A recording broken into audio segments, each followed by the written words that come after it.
Once more Revanth line అదే, దమ్ముంటే అసెంబ్లీకి రా, పంతం నీదానాదా చూసుకుందాం. 10 ఏళ్ల బీఆర్ఎస్ పాలనపై, 2.5 ఏళ్ల కాంగ్రెస్ పాలనపై చర్చకు రెడీ అంటూ గులాబీ బాస్ కేసీఆర్ కు మరోసారి సవాల్ చేశారు సీఎం రేవంత్ రెడ్డి. అంతేకాదు, చర్చలో తాను ఓడిపోతే క్షమాపణ చెబుతానని, కేసీఆర్ ఓడిపోతే ఫామ్ హౌస్ కే పరిమితం అవుతారా అంటూ సూటిగా ప్రశ్నించారు. ఇప్పటిదాకా ఒక్కసారంటే ఒక్కసారి కూడా సీఎం రేవంత్ రెడ్డి పేరెత్తని కేసీఆర్ ఈసారైనా ఈ సవాల్కు స్పందిస్తారా, లేదంటే ఎప్పటిలాగే లైట్ తీసుకుంటారా?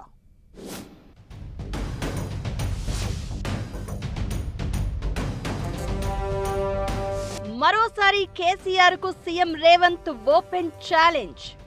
బీఆర్ఎస్ కాంగ్రెస్ పాలనపై చర్చకు సిద్ధమన్న రేవంత్ రెడ్డి సవాలుకు కేసీఆర్ కౌంటర్ ఇస్తారా? ఎప్పటిలాగే మౌనమే సమాధానంగా ఉంటారా? రేవంత్ లేటెస్ట్ సవాలు వెనుకున్న మర్మమేంటి?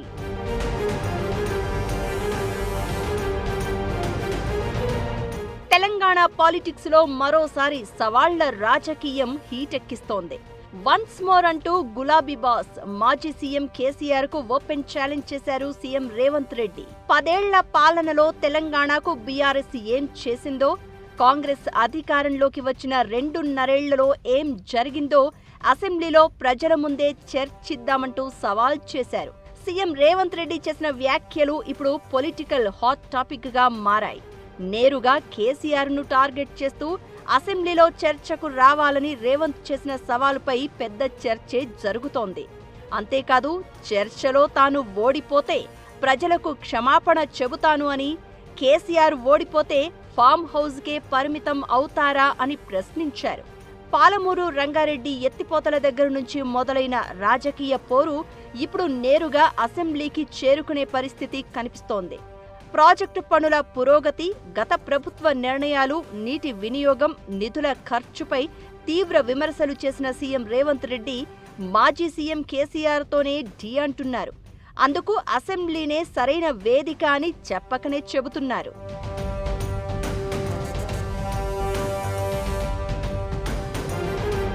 అయితే కొన్నాళ్లుగా కేసీఆర్ పేరు ప్రస్తావించకుండానే తన స్పీచ్లను ముగించే ప్రయత్నం చేస్తున్నారు సీఎం రేవంత్. ఎక్కువగా కేటీఆర్, హరీష్ రావునే టార్గెట్ చేస్తున్నట్లు మాట్లాడుతున్నారు.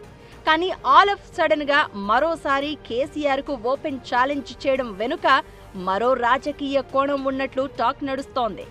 కాంగ్రెస్ ప్రభుత్వం ఏర్పడిన తర్వాత కేసీఆర్ రాజకీయంగా చాలా వరకు మౌనంగానే ఉంటున్నారు.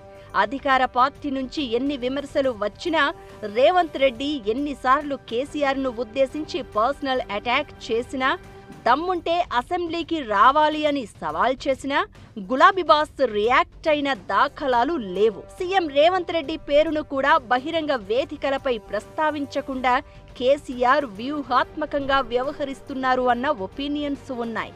ఇక కాంగ్రెస్ ఎలిగేషన్స్ కు, విమర్శలకు సమాధానం చెప్పే బాధ్యతను ఎక్కువగా కేటీఆర్, హరీష్ రావులే తీసుకుంటున్నారు. రేవంత్ రెడ్డి స్థాయికి తామే సరిపోతాం, కేసీఆర్ స్పందించాల్సిన అవసరం లేదని చెప్తూ బావా బామ్మర్దులు ఇద్దరే రివర్స్ అటాక్ కు దిగుతున్నారు. కానీ రేవంత్ టార్గెట్ ఒక్కటే, కేసీఆర్ నోరు తెరిపించాలి, తన పేరు ప్రస్తావించి మాట్లాడే పరిస్థితి తీసుకురావాలి. అన్నింటికీ మించి రేవంత్ వర్సెస్ కేసీఆర్ అన్నట్లుగానే తెలంగాణ పొలిటికల్ సినారియోలో డైలాగ్ వారు కొనసాగాలి అనేది రేవంత్ మాస్టర్ ప్లాన్ అంటున్నారు. అందుకే సందర్భం దొరికిన ప్రతిసారి కేసీఆర్ కు అసెంబ్లీకి రావాలంటూ సవాల్ చేస్తున్నారు సీఎం రేవంత్.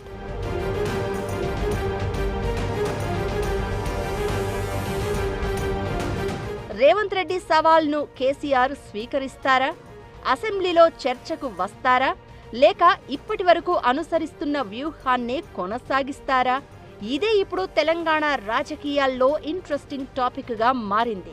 ఒకవేళ కేసీఆర్ స్పందిస్తే కాంగ్రెస్, బీఆర్ఎస్ మధ్య రాజకీయ సమరం కొత్త మలుపు తిరిగే అవకాశం ఉంది. స్పందించకపోతే దానిని కాంగ్రెస్ రాజకీయ ఆయుధంగా మలుచుకునే అవకాశము కనిపిస్తోంది.